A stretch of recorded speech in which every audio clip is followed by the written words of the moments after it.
Back to the Future's comedy means that when it does address the issue of, like, when you make changes in the past, it has reverberating consequences for the future, they're very wide-reaching, but they're also to comedic effect. Whereas in this film, they're not wide-reaching because we're only seeing a matter of days being affected, but they are deeply emotional, personal, and very, very harsh and horrifying. I said it before and I'll say it again. Life moves pretty fast. You don't stop and look around once in a while, you could miss it. Never fear change. Life is too short for fear. Chase what is desired. I can do this all day. Would you mind identifying what you are? We're the best friends squad. That's what we call ourselves. Sort of like a team. Welcome to the rodeo. Ladies and gentlemen, please sit back, relax, and enjoy the ride. This is the way. I have spoken. Welcome to the Skiffy and Fanty Show at the movies. Time travel. Great Scott. Wow. You really went there. I had to go there. It was a gift, Sean. A gift. I will agree. The Michael J. Fox appearance in this film was definitely a present for, I think, a segment of the audience that wasn't expecting this film and then got it, and then that was like our in. Like, if you were not the target audience, I feel like that was the in.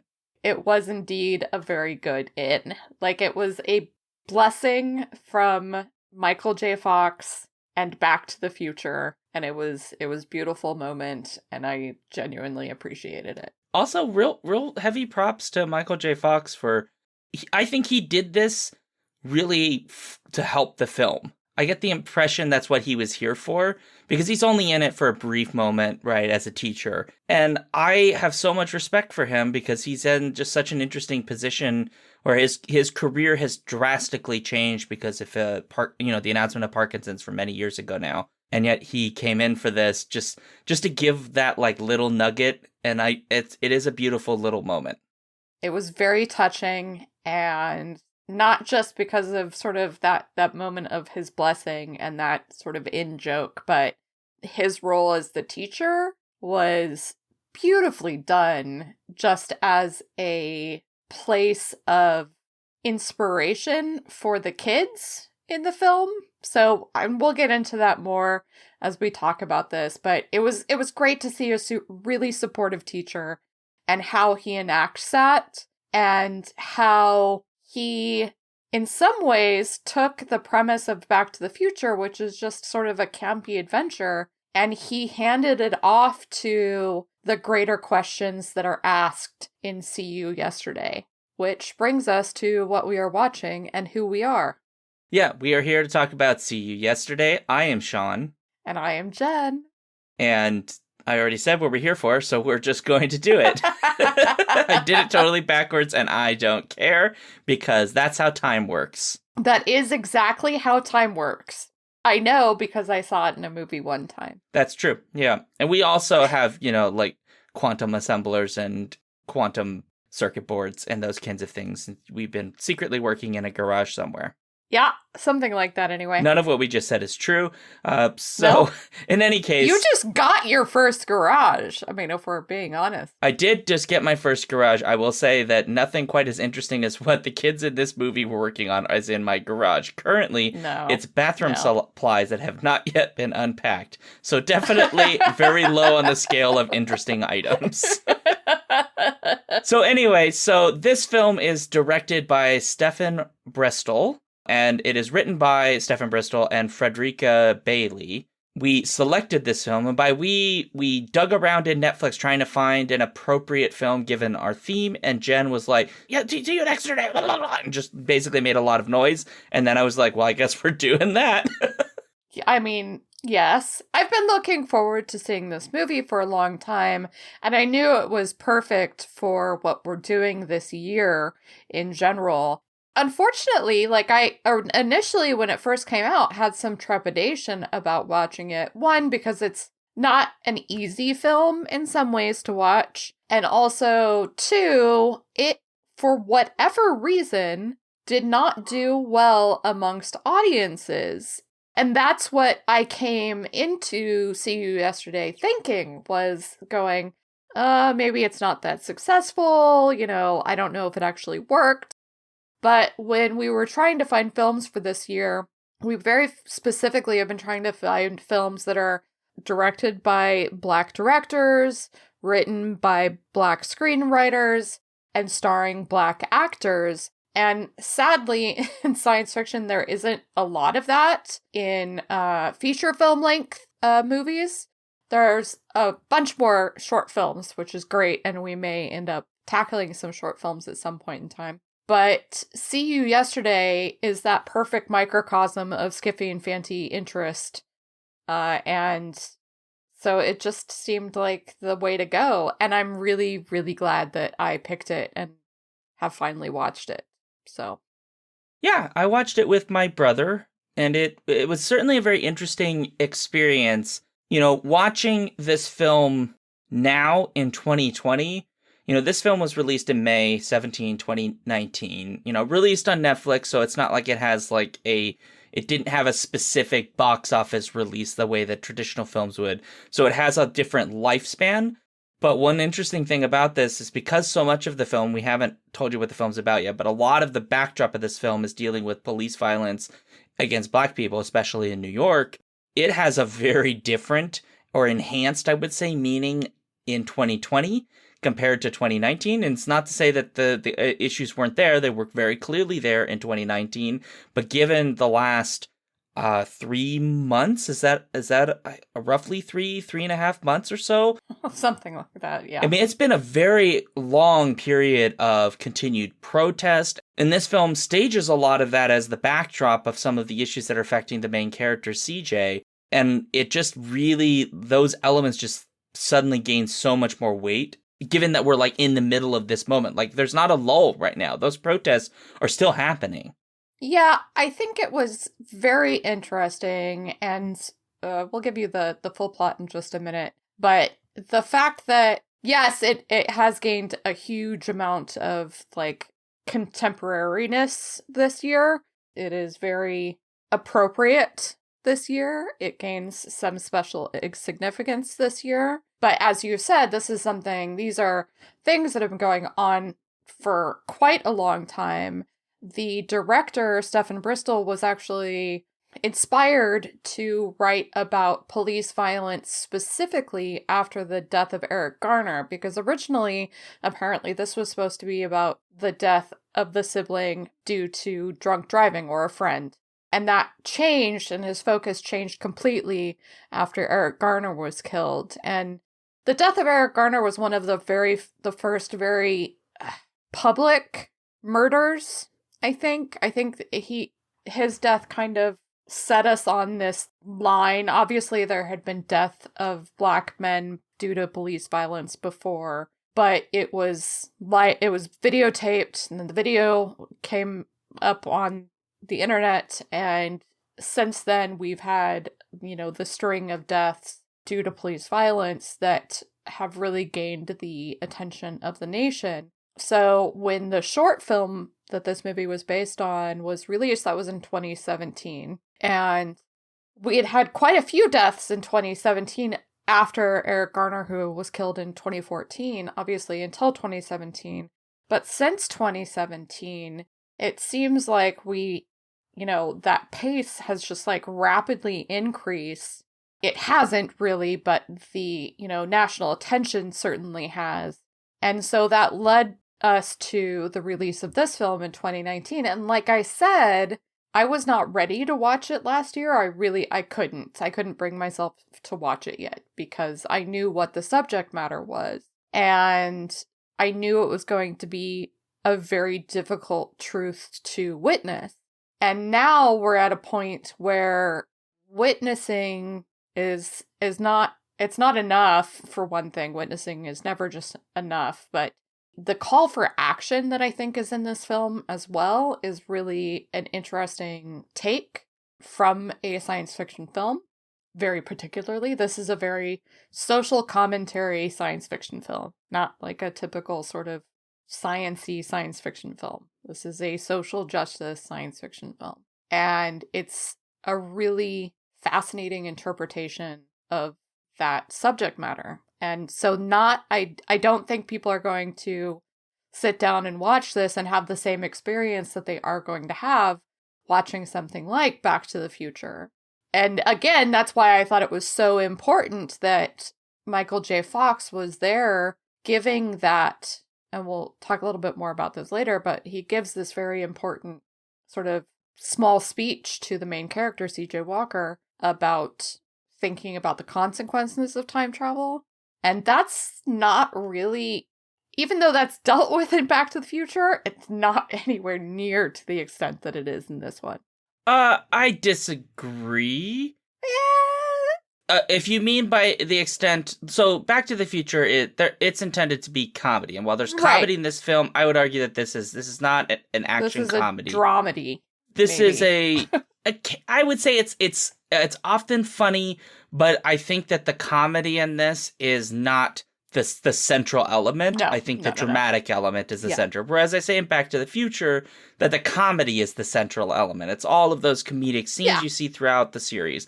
That said, Back to the Future's comedy means that when it does address the issue of, like, when you make changes in the past, it has reverberating consequences for the future. They're very wide-reaching, but they're also to comedic effect. Whereas in this film, they're not wide-reaching because we're only seeing a matter of days being affected. But they are deeply emotional, personal, and very, very harsh and horrifying. Right. And that's kind of what I mean by because we'll just talk about it now because we're going out of order completely on this episode and it doesn't matter. Anyway, what he says is very specifically, you have to think about the philosophical and moral consequences of time travel. Right. And I don't think that's an aspect that we get in Back to the Future. Obviously, you see the effects of time travel and, like, things getting changed. And they mention that, obviously, in this. And it is an aspect that is studied to an extent in this film. But this film is much more about the consequences of time travel, but on a very personal level. Right. Not like the broad-based, like, change the world by killing Hitler level. No, this is a very personal story of a young girl in Brooklyn whose brother is shot by police.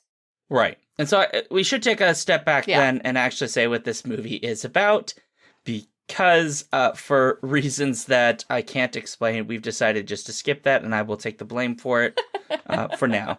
So I've been asked to give the synopsis, and the story is, I think, relatively simple in terms of its plot components. Where its complexity comes in, I think, is with the relationship between characters. So the basic premise of this story deals with a fairly ambitious and very excitable tech genius, tech whiz, by the name of CJ Walker, and her best friend, Sebastian Thomas. They come from a very interesting community. They come from Brooklyn. This is a community that has, people from the Caribbean. It's Flatbush, very specifically, so... Right. So you get a good mixture of different kinds of peoples here, and this is present in the story. I really appreciated it. But anyway, they are working on what is referred to as a time machine. And this time machine can go, at least initially, can go back one day, and they can, have some sort of effect on the past, and it has other kinds of consequences. But in the middle of this story, CJ's brother, Calvin, is killed by police. He is shot by police in circumstances that were shown very clearly. He was not doing anything he wasn't supposed to. He was just walking, minding his own damn business. And he is murdered, effectively. And CJ, distraught, decides and convinces her friend Sebastian that they should go back in time and try to stop it, to save him, recognizing there could be other kinds of consequences that come from it. And that the rest of the story follows their trials and tribulations in trying to make that happen, and the consequences that sometimes occur as a result. It's a very, I would argue, richly layered emotional story that has a very simple premise, which is going back in time to try to fix something bad that happened. Yep, that is exactly it. I think you really hit the nail on the head there by saying it's a deeply layered emotional film. And as I was watching it, I was, of course, texting Sean saying, I'm crying already! Because I cried in the first 10 minutes of the film. The murder of Calvin doesn't actually occur until almost 20 minutes into the film. 15 to 20 minutes. Right. So you get a lot of CJ's story and Sebastian's story and the relationships between the characters and the community. I actually really deeply appreciated getting to see so much of Flatbush because it's a super rich community of Brooklyn, largely populated by diaspora Caribbean specifically. Yeah, a lot of Jamaicans and other groups there. Yeah. And Sebastian is Guyanese, as is the director, Stephen Bristol. And he has a wonderful, lovely grandmother. Yes, and Gloria. grandfather. They're just, and grandfather. They're fantastic. There's lots of teeth sucking in this movie, which just was a delight to me. That is a detail that I found very, very interesting because you don't often see it in a lot of films made in the US. Nope. But it is such a beautiful detail. Yes, exactly. That is included here. And I would say that what you're getting at is these first 20 minutes, before the major emotional turning point in the film, it's really good character work. It's setting up, what is the community? What is the relationship between CJ and her family, right? We get these really interesting moments between her and Calvin, when they're having talks, because Calvin he's working at a barbecue joint, washing dishes. He's sort of in this, he doesn't really have a direction past that, but CJ is, incredibly brilliant, and they have these interesting conversations about, his feeling that it's his job to really, now that their father's not around, because he's passed away, it's his job to make sure that she gets where she's going because she's so brilliant. But her response to that is not, yeah, you're right, okay, cool beans. It's also, there's a little bit of, you don't need to protect me, but also you are just as brilliant. You could go and do your SATs and come join me. We could go together. And it's an interesting dynamic of sort of, he sees his responsibility as that's not the path for him anymore, but it is for her, and that it's her path towards, whatever the next thing. She thinks about going to MIT, which frankly, they should just let her into any school she wants and give her a full ride scholarship. Yeah. Obviously. By the way, did you know that the actress Eden Duncan Smith is actually going to, I think, NYU, but is a physics major? Because, of course. Nice. And helped with some of the science in the film. I was like, that's so amazing. I love her so much. It's a nice detail. And she really is fantastic. She's also best friends with Dante Cricklow, who plays Sebastian Thomas. And I believe both of them played the same two characters in the 2017 short film as well. So, well, their chemistry certainly shows. It absolutely does. And this film definitely feels like a community effort in a lot of different ways. In the fact that the reason this film even exists is because Spike Lee, who is Stephen Bristol's mentor and teacher, is the one who produced it. There's all these little aspects that were important to the filmmaker, apparently, in terms of bringing this to life. And that included shooting this in Flatbush and showing the character of Flatbush and the character of the community and the relationship between the community and police. So, and we'll get into that a little bit more after we put up the spoiler wall. Is there really a spoiler stuff spoiled? Yes, there's things that can be spoiled. I mean, yeah, because how the time travel actually ends up working in terms of the plot, I think is spoilery territory. Ish. Yeah. A lot of what we've talked about is either very clearly laid out in the synopsis, or you get it in the first 20 minutes and we haven't really ruined anything. We've just kind of given an impression of those details. There's a lot of deep character work in that first 20 minutes or so. Yeah. And even if you're not into the time travel thing, I think those first 20 minutes are probably worth watching just on their own. It's very good work. It is incredible work. So, and I think we've given a sort of our general impressions. I just talked a whole bunch and I didn't actually let you give your general impressions though. So why don't you do that and then we'll put up the spoiler wall. We're just putting the spoiler wall up. We have thrown out the format so much right now. We have done everything backwards. And I am convinced that this is because our future selves have come back to influence us. I'm sure that's exactly what it is. Yeah, this is the consequences of time travel. We make a podcast that has no formal structure whatsoever. So better than what happens in this movie. Certainly would be more desirable. Yeah. So spoiler wall is now up. And I suppose... Woo. Okay. Yeah. Sure, Jen. You're a dork. I am.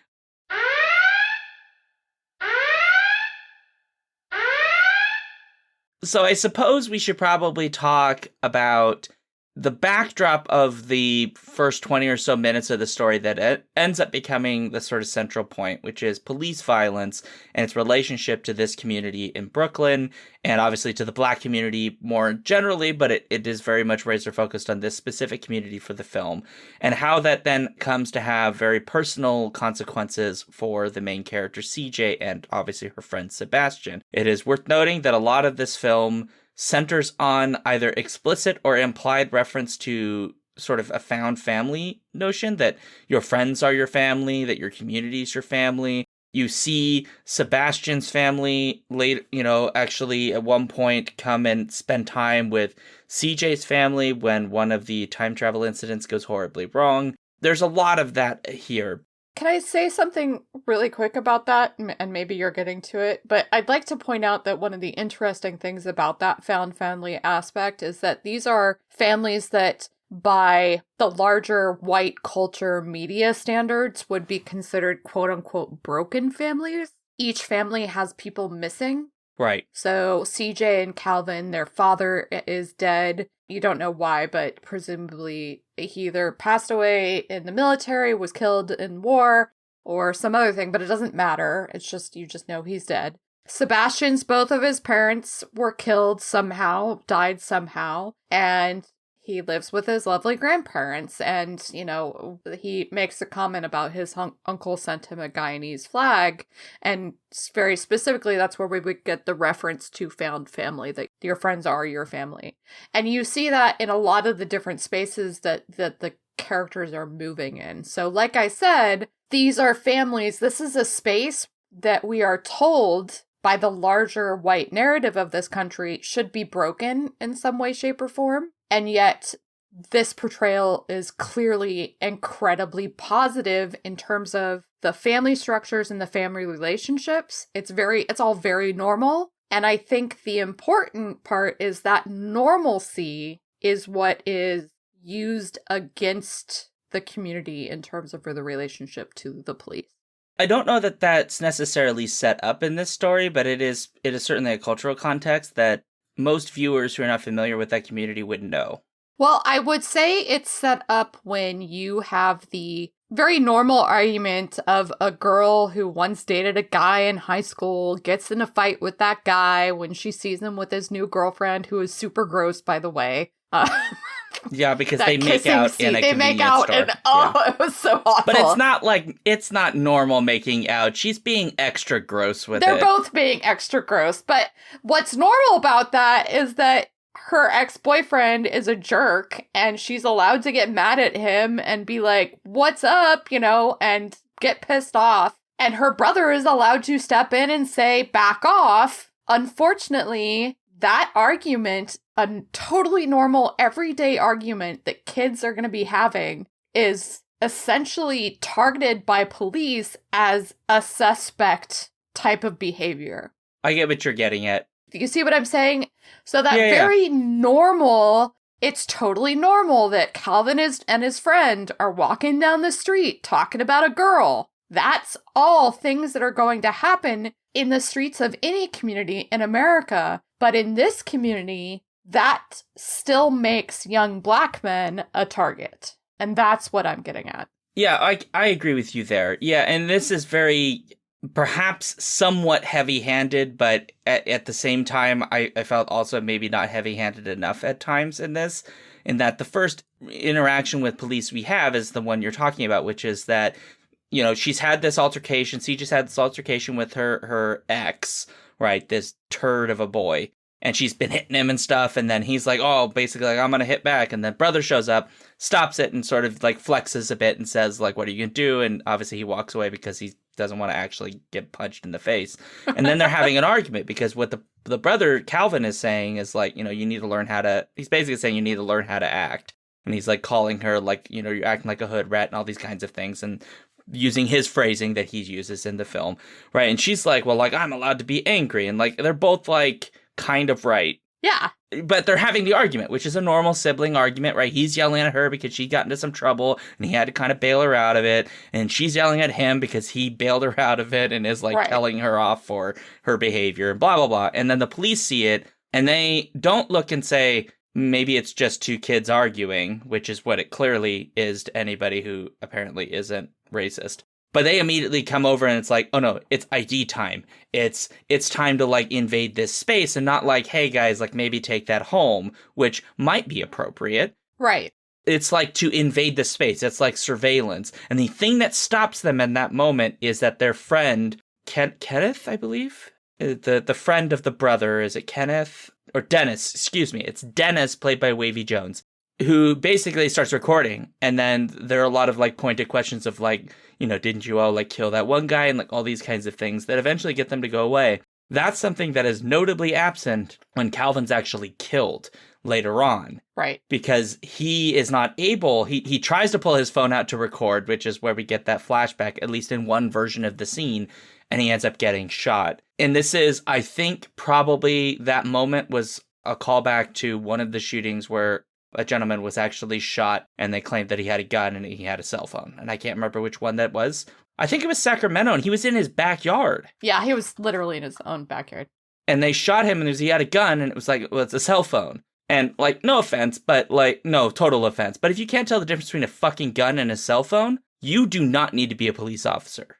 Oh, that was Stephen Clark. Right. And I don't remember exactly when that shooting was, but that scene made me think immediately to that. Oh, yeah. That's what that immediately made me go, oh, that's what they're referencing there. I don't know if they actually were, but that was 2018. Well, that's the thing with this type of environment, though, is that when things like pulling out a phone are references to murder, that's the kind of sort of, sadly, I want to say it's a rich cultural picture that they're pulling from, but by rich, I mean fucking awful. Yeah. But so broadly steeped in the life of Black people in the United States. And that's why I said that first 20 minutes, it's not just emotionally powerful from just watching this family, you know, watching people having relationships with each other and being family and friends and seeing the community.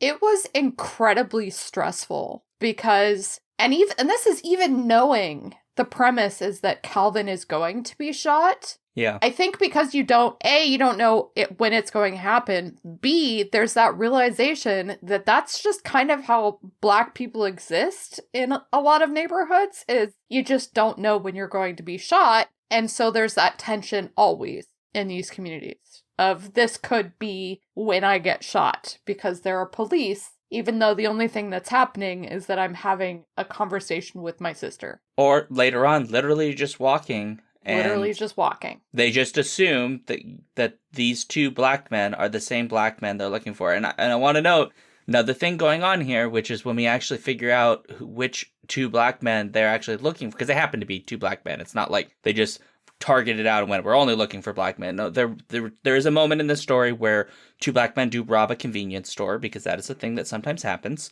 And they're the ones being chased by the police. And it just happens that Calvin and his friend Dennis are in the space that the two robbers run straight by. Yeah. And disappear off into, some sort of apartment complex or something. And the police obviously show up, and here are two Black men. The problem is that when you see the two men that actually committed the robbery, physically, they're completely different, right? One looks kind of like Calvin, kind of, like if you don't have a good look. To be fair, the police didn't actually interview anyone yet. They have the same skin tone if they look similar. That's literally it. They have the same skin tone.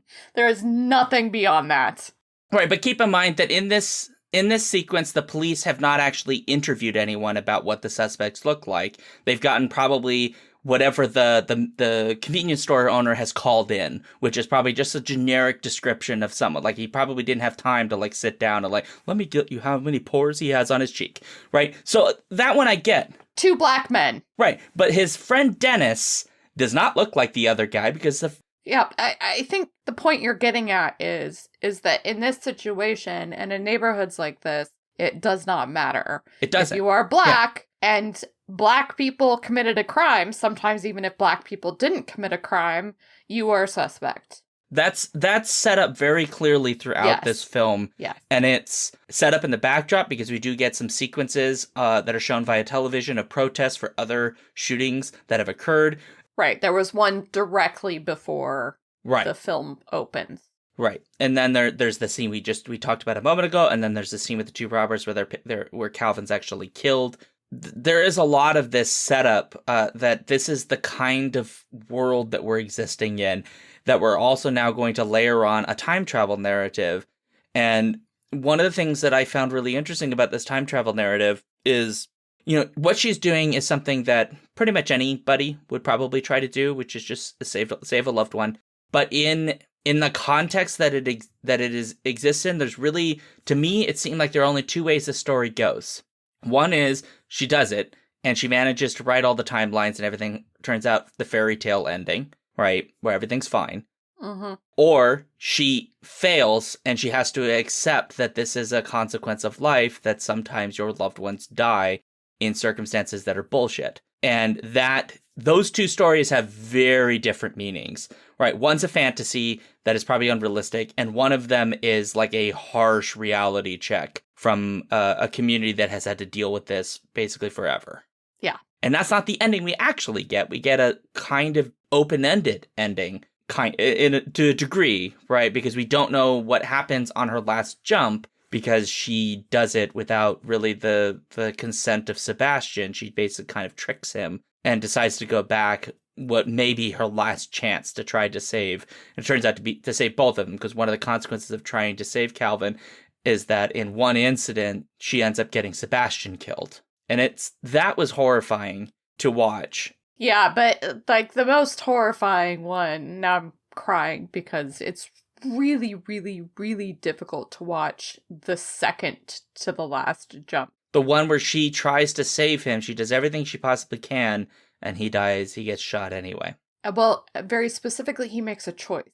And right. That killed me. It was really, really, excuse me. Whew, okay. That was really difficult to watch. And it felt also inevitable. And the film sets that up, I think, in a really beautiful way, where, he's not, the day that it happens, he feels like something's off, like just something is wrong. Right. And there's a couple of other moments where you get the feeling, especially when the earlier conversations between her and her brother, where where he basically has taken on this responsibility of making sure she makes it, but what you realize in that whole idea of family is that he's also made that choice about Sebastian. Sorry. Okay. Jen getting emotional on a podcast. That's a first. You normally don't cry on a podcast. I don't. I normally can control myself. Jesus. It's one of those days. This is a really powerful movie. You're going to have fun editing this for sure. Right? It's 2020, right? We're seeing these stories everywhere right now. And so that decision by Calvin is so hard to watch, especially since specifically what's happening to Sebastian at the time that he is almost killed again. Because in the context of the movie, so Sebastian they try to stop the robbery at the bodega. It goes wrong. Sebastian, prior Sebastian is shot, and so future Sebastian dies, so she basically has to deal with his death twice in one scene, which is, wow. Yep. And then they figure out how she can go back and change his death without him ever realizing it. But in the process of that, she also tries to save her brother at the same time. So she's literally just saved Sebastian. And in a way, it's a time travel movie. Stuff has also happened, but she's just saved Sebastian. And then she goes to save her brother. And at that moment, she's watching Sebastian get killed again. And there's this really interesting, conceit, which nothing else in the film really works this way, but who cares? It's a powerful moment. There's not a brochure. You're referring to the flyer, the brochure that's from Calvin, originally from Calvin's funeral that she has with her, and then it morphs in front of Calvin's eyes into Sebastian's. Yeah, and it's an amazing moment when there's that realization that this is what's happening. But if you're watching what's happening to Sebastian, the cop is kneeling on his neck, which this year has an even added dynamic. This is not new. This is a thing that's been done. But given what has happened this year and what is one of the major moments that sparked the protest, like I couldn't unsee that. No. Watching that, I was like, I know that that's not what they're referencing because it's last year, but I kept thinking like, oh my God, it's Floyd. Yeah. And that was an absolute gut punch. So like, after everything, like, it's a tough movie to watch as it is, but then to see that action specifically against Sebastian, and then seeing, even without the program from Calvin's funeral shifting into Sebastian, now you know what that means. Like, you know exactly what it means to have an officer kneeling on a black kid's neck. So the whole scene is it's incredible and is given so much more context this year. Yeah, one of the things that so there are two thoughts that I have. One is that I think that this film, it is not a perfect movie, but given its cultural context, I think it needs a lot more attention than it has received. Yes. So that added weight from what's happening now and what is continuing to happen even as we're recording this makes this film have a lot more power. And it's not lost to me that it is produced by Spike Lee, right, who is very well known for his films that have addressed racism and all its various manifestations in so many of his films, right? It's very clear that he saw something powerful in this, then he wanted to produce it. So that's one side, right? Which is that this is a film that I think if what you care about is, is the things that are happening right now and these issues matter to you, this film's going to hit you really hard. In a way that I think is important, because we don't see this in films where the primary people are basically teenagers all that often. I'll put that out there. We see it occasionally, right? We see like gangster movies and like, you see movies where like the police and black people like don't necessarily have good relations, but we don't see it like this. No, I mean, we did get The Hate U Give last year as well. It's happening more, but I'm saying, like, in general, like, we don't get many portrayals like this. No, and to get it in a science fiction film, to get this very specific version of that story is utterly groundbreaking, in my opinion, because I cannot think of a film like this. There probably are some that have done it, but it's one of those things where you can't... I'm sitting here and going, like, Attack the Block has elements of it. A little bit. Yeah, but it's not the emotional... It doesn't have anywhere near the sort of, like, emotional layering that this film has. Because, like, Attack the Block even, like, still has the broader context of these aliens are theoretically... Apparently that was the first place they attacked, but there's the idea that it's a much bigger scale. This is a very small scale film, and it actually reminded me of last year, Bethany Morrow, who just wrote A Song Below Water and who I interviewed about Mem, was the editor of a book of fiction, but not science fiction, not genre stories, called Take the Mic, Stories of Everyday Resistance. And it was at that level of, this is CJ's life, and they're seeing all of the protest happening outside, right? They're seeing it on the news. It's never in the film. Like, they don't do like a protest in person, but there's a protest that happens after Calvin is killed. Right. But that's like almost outside of this picture. So this becomes very much kind of like that idea, a story of everyday resistance, of CJ and Sebastian, but very much CJ, working to make a change in her life that isn't going to necessarily have ramifications beyond just saving her brother and just saving Sebastian, inevitably. She's just trying to make a space in her own life. And I thought that was a really interesting way to take this, because sometimes these concepts are just so big. They're just so big, and it can be very hard to grapple with them. And I loved that this film brought it down to that level of one very small group of one very small neighborhood and family and group of friends, you know, and that was, I think, a really important aspect of this film that you don't get a lot in science fiction films. Yeah, I mean, I agree that we don't get this very often in film. We get snippets of it in some. I think for me, I was trying to get at this idea that, like, if you'd asked me for science fiction films that are like about the evils of capitalism, I could like name like dozens. Oh yeah. Right. But if you'd asked me like how many science fiction films deal with like police brutality against Black people, I would really struggle to name films. Part of that might be that I just haven't seen those films. Maybe they never got the kind of widespread release. That's possible. And maybe they're out there. If so, please yell at me. Send me options, because we really want to watch more science fiction, fantasy, horror, things in that vague territory of genre.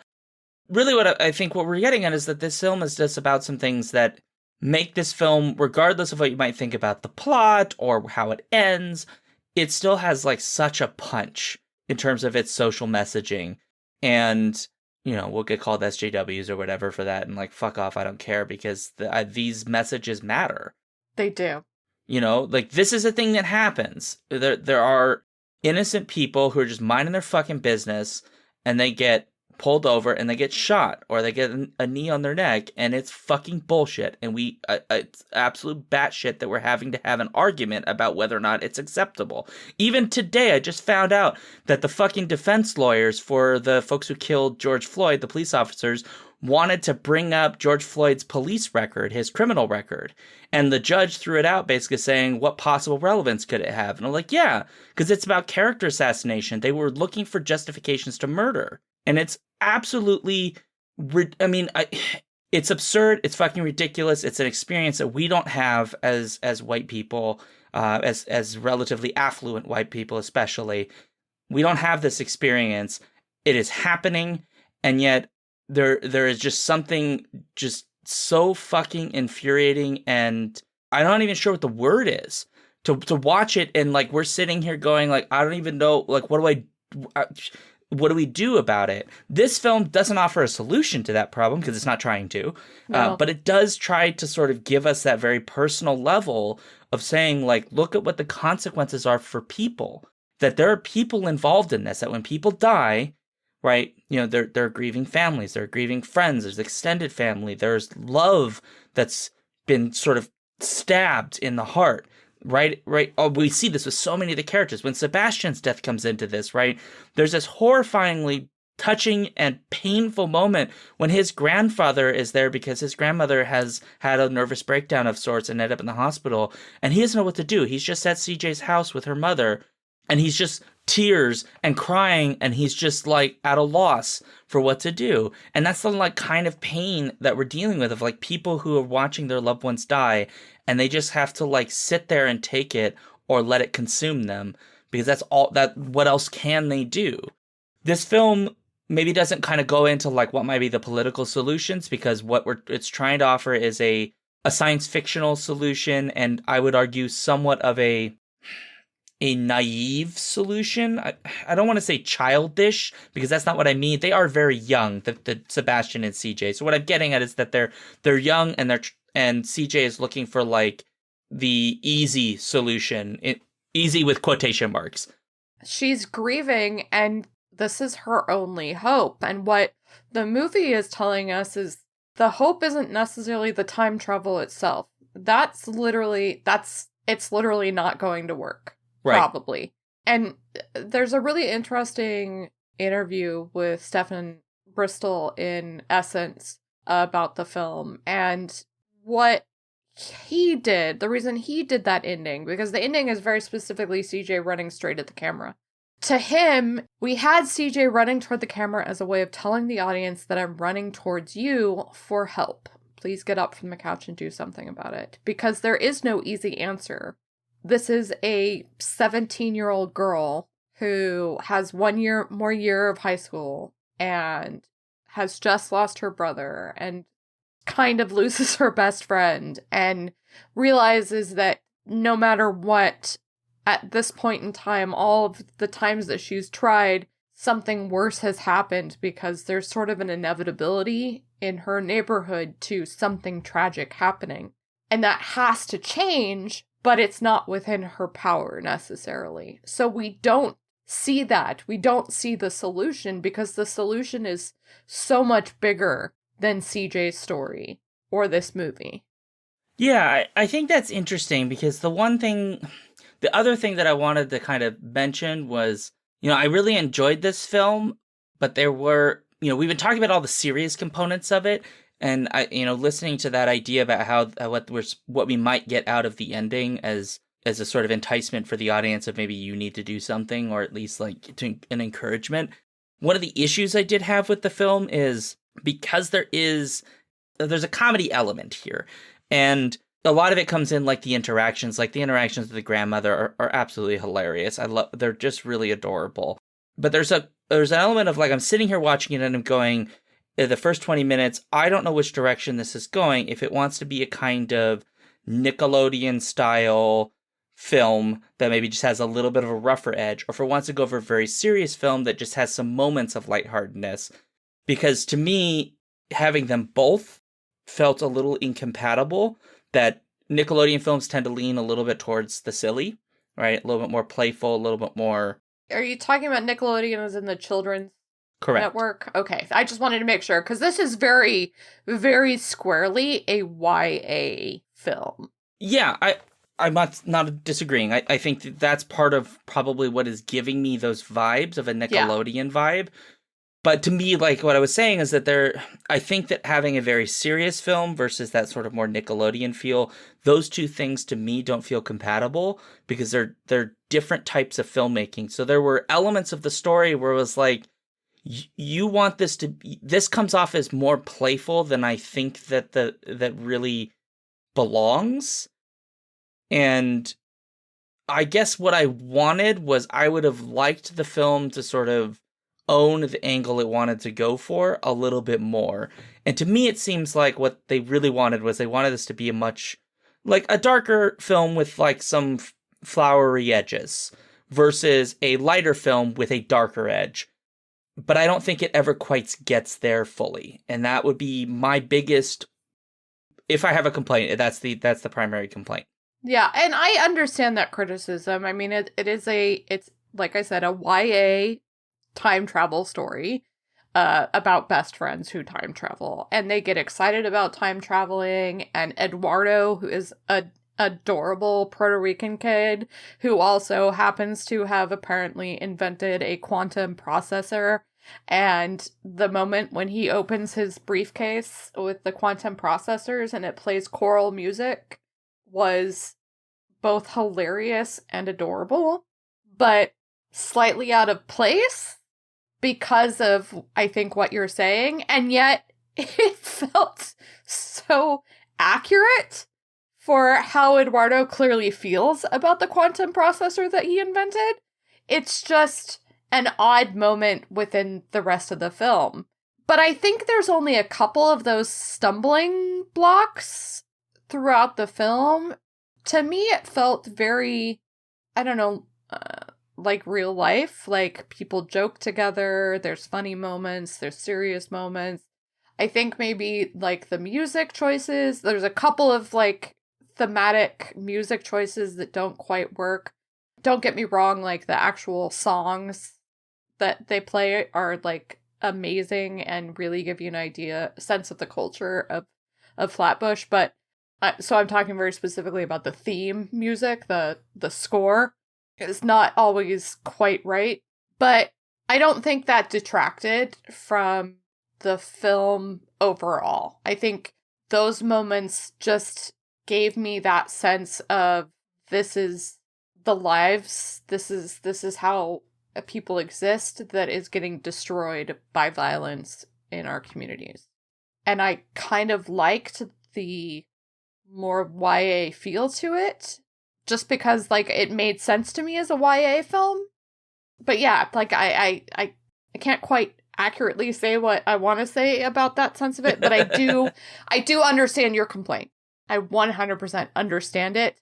I just don't think that it inevitably necessarily detracted from the film. It was just a thing that existed as part of the film. See, for me, it did pull me out. So you had a much deeper emotional reaction. I had a very, that's true. If this podcast isn't evidence of it, you had a very deep emotional reaction. Yes. For me, those silly elements pulled me out enough that I could not have those emotional reactions in the same way. Now, I understand that I'm a white man, and so my inner, that doesn't necessarily mean a whole lot in the context of who might be more deeply personally affected by these narratives. To me, though, that those elements just kind of, look, we're in these really, so like the example of Eduardo is a great example for me. This is that by that moment in the film, like they've done a try, it's failed. They need to go and basically wipe out their old version of themselves because they don't want to run into the problem of every time they go back, they have to deal with where they were and deal with the other versions of themselves because they can't violate the time continuum, all that stuff. So we go to Eduardo, but that scene is in such a serious portion of the film. It's literally right after Calvin has been killed by police. Right. And they've failed at saving him and had to listen to the bullets killing Calvin. So I get it. Yeah. So yeah, that moment to me was like, okay, well, I'm like, oh, this is horrible. How are they going? There's like 25 or whatever minutes of the film. How are they going to get there? How are they going to get that next portion? And then we get a sort of cutesy, fun, a little bit silly moment that I laughed at. And that immediately pulls my emotions the other direction. Yeah. And so I don't necessarily have a problem with having a film that wants to be cutesy but have like a little bit of a rough edge. I can't help but making a connection to The Secret World of Alex Mack because the actor who plays Sebastian looks suspiciously like Darius Love, who plays Ray in The Secret World of Alex Mack. Just saying, they look a little bit alike. They have that kind of long face and they act a little bit the same. But Alex Mack had a lot of that Nickelodeon silliness, and then it just brought a rougher edge of like having corporations trying to control secret weapons and all these kinds of things. And it's a little bit playful and fun. And for the most part, I think it works there. This film, I just wanted to pick the side. And if it wants to be more serious but have some of the cutesy, cool, go for that. And then just be more, I guess, take more care with when those funny moments arise so that they don't tear apart that dramatic tension, because the second I'm laughing in that moment, you now have to reset my emotions entirely. I have to go through the whole process again. You didn't have that experience, and so this is just maybe a personal experience thing, and that's perfectly fine, and others who maybe watch it will have not the same experience I did. I actually think that yours is probably a pretty common experience. I would not be surprised given the audience score, although I suspect the audience score is half white people who are just awful. And I'm not saying this makes it a bad movie. No, I know. But it is, I 100% see what you're saying. I think for me, it felt more like a release of tension very briefly, because otherwise, I mean, you heard me just now crying my eyes out. I'm not sure how I would have been by the end of the movie if I didn't get those brief emotional breaks. I mean, you could, we could go into like the Duke and Zink school of writing scripts. Like, because what the fuck do we know? I would argue there are ways to do it where you could relieve some of the tension without pulling more people out. I suspect maybe some audience members didn't like it because maybe those silly elements made it feel like it was being flippant with the more serious issues. I don't have that reaction. I don't think it's flippant with those. I think it takes those pretty seriously. For me, it's just a matter of how the dramatic tension is released. And for me, it released way too much. Yeah. And I get that. I 100% get that and agree with that it is an absolutely fair criticism of the film overall. But since we're getting at about an hour, and I think we have talked the emotional depth out of this movie. There's a lot, yeah. There is a lot. It's an hour and 27 minutes, and it's jam-packed. It's amazing how much is packed into an hour and 27 minutes. I just want to say that I think what people don't understand when they watch this movie is that it's, like I said, it's not your typical science fiction movie. It's not your typical YA science fiction movie. It's definitely not Back to the Future, which is a very much solidly comedy film. Right. And I think you need to go into watching it knowing that that's not what you're going to get. Because I think if people think that's what's happening, although I don't know how you could possibly think this is going to be like a ha-ha funny film when it's literally about a police killing. But whatever. Right. You know, however, that said, it's also just in general, it's not your typical science fiction movie overall. Like, it's not. It's not your Primer. It's very much not Primer. Like, in so many ways, Jen, it is not Primer. It's not Primer, right. But, like, just our last film that we talked about was Idaho Transfer, right? That is also a science fiction film. It's definitely not an Idaho Transfer. And we were talking about the range of time travel movies. So you have your Edges of Tomorrow, you have your Primers, you have your Back to the Futures. This is none of those things. Right. And I'm actually sitting here kind of struggling to find just a science fiction film in general that I feel really captures what See You Yesterday is doing with the genre. Yeah, I'm with you there. That it feels very unique, and an aspect of that might be we've just missed some stuff, which is that's possible. Hit us up. We got an email. Yeah, but I think a big part of it is that this deals with subject matter in a way that we just don't see. Like, even Bright kind of tried to do it, but like Bright flops pretty hard on trying to address these. So don't even put these two movies in the same sentence. Well, look, I started a new sentence, you will note. My sentence started even Bright, new sentence. So fuck off, okay, I know English. Fair enough. But like, this film, I think, if I were to compare those two films, I would say that Bright flops on handling its central metaphor because it's about precisely that, and it flops it because there is actually an angle in there, which is that the orcs or ogres or whatever they are, I can't remember, I don't care. It's a bad metaphor, basically. It's a bad metaphor, but the metaphor falls apart because it actually deals with like prophecies of like the Dark One and all that, and all of the orcs like lined up with the Dark One. So like the people who are mean to the orcs don't exactly have bad, like, if the reasons for not liking them are not totally wrong. Right. Whereas our reasons for not liking black people as white are racist absolute people bullshit. Are bullshit. So yeah, like, Bright just fails because it fails as a metaphor completely. Like, there's just no way to come back from that when you're not dealing with police brutality against black people in a movie that's about police brutality. Right. You know, like, you can't. Right. So Bright could work is if what you did was to say, we're doing a story about centuries later, a people whose ancestors did a very, very evil fucking thing. They're now being mistreated. Let's have the philosophical conversation about how we deal with, like, you know, the crimes of one's ancestors. Right. Or, I don't know, maybe going with, like, how do we deal with modern day Germans who aren't Nazis when... In the context of, precisely. This film is not. It's saying, look, we're dealing with real things happening right now. These are real events. There's no metaphor here, right? The time travel might be a metaphor, but the actual element isn't. I think that's what really sets See You Yesterday apart from so much science fiction and fantasy. There is no metaphor here. No, it doesn't need a metaphor, though. It doesn't. I mean, the time travel could be read as a metaphor, but like the central conceit in terms of like what are the issues being addressed, there isn't a metaphor there. It is real reality. Yeah.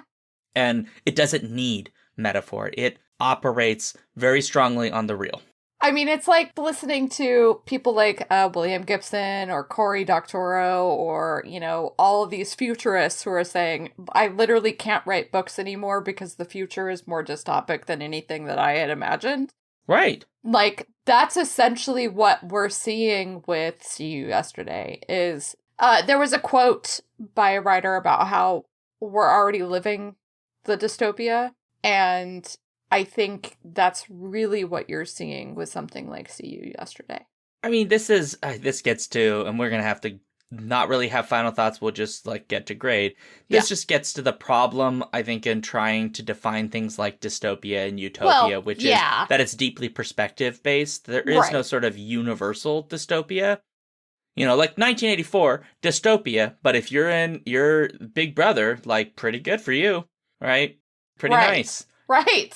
Yeah, so I think it's deeply perspective-based, and so I would like to see more conversation about dystopia and utopia that really digs into how we conceptualize something that doesn't mean the same thing to the same audience in any given context. Right. Because some dystopias are just straight up everybody, it's bad for everybody. If it's an evil robot overlord and it's just murdering all the humans, then yeah, it's bad for all of us, right?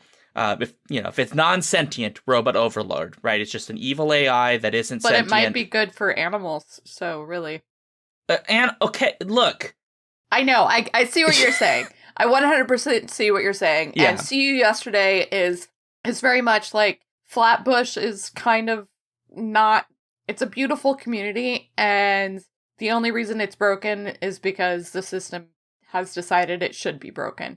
Yeah, it's beautiful in spite of all the dystopic elements that exist. So if we can take anything out of that, there is a hopeful message in that. Maybe the film doesn't want to explore it all that much, but people should think about it, which is things can seem really, really horrible, but people can find ways to build community even in pretty terrible conditions. They shouldn't have to, but that is a thing that, goes to kind of human resolve and communal resolve. And that's a thing that, we need to learn how to do, especially, we're on a fucking pandemic, and, the world seems to be, it's literally on fire, and, things are bad. Ugh. We need to use the tools we have now to build community. We need to build diverse communities and inclusive communities, and communities that respect different cultures. I'm going on a soapbox, I don't care, because this is important to me, right? I would love to live in a community where it's just, 90 different, ethnic groups from all over the world, and we're all just, have a block party once a month, and we're all bring your delicious food, and we'll all hang out and I don't know, watch soccer or whatever. We'll switch it up. We'll watch cricket, then soccer, then American football, then we'll watch rugby for the Australians. We'll mix it up. Just saying. That's my utopia. That's fair enough. And let's do final thoughts and grades. So my final thought and grade is fuck the police and A. Okay. My final thought and grade will be pretty simple. Generally, I've really enjoyed this film. I think it's very, very good. So, just that one thing, that I mentioned was a bit of a flaw for me because it didn't let me have the emotional connection that Jen had, and that sucks. But overall, I thought it was pretty good, and I would give it a B+. That's fair enough. Yeah, it's worth seeing. Go see it. Oh yeah, definitely. It's on Netflix. Please watch it. Yeah, it's a Netflix original, just to be clear. Anything that they pay for and distribute is a Netflix original, even if they had nothing to do with it in the first place. Well, that's what I mean, though. It'll always be on Netflix versus other things that might move. So fair. Yeah. Okay. That's it. Yeah. We did it. We so did. If you want to, send us a message, share films or whatever that you think we should check out that are directed by Black directors or, combinations therein, anything that kind of fit our theme, you can do so by going to skiffyandfanny@gmail.com for emails, or at skiffyandfanny on Twitter, or skiffyandfanny.com. You can leave a comment on this post. You can also find our newsletter at skiffyandfanny.com/newsletter. We're also on YouTube at youtube.com/skiffyandfanty. I think that's all of them. And then, one big important thing, Jen, I think you would know this one. There's a way that people can support us. Oh yeah, patreon.com/skiffyandfanty. I think that's the one. Yeah, that seems to be it. Yeah, join. Yeah. So you can find me at loopdeloo on Twitter. And you can find me at Sean Duke on the Twitters. And with that, Honestly, there's not going to be an awkward ending for this because I just feel super inappropriate for this film. So on that note, we're just done. Bye. Bye.